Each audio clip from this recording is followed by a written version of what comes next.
DSO channel 1 is connected to GPIO pin 25 of ESP32.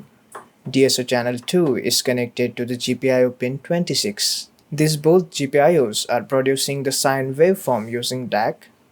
The potentiometer connected to GPIO 34 decides the phase shift between the sine waves. Let us see this in action.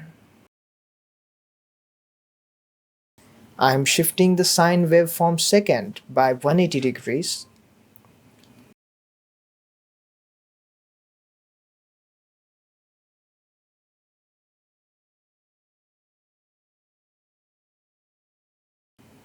Now 360 degrees.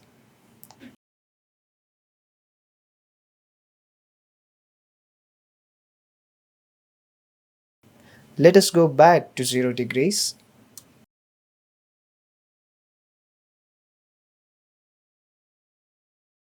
We can see the potentiometer is successfully phase shifting sine waveform.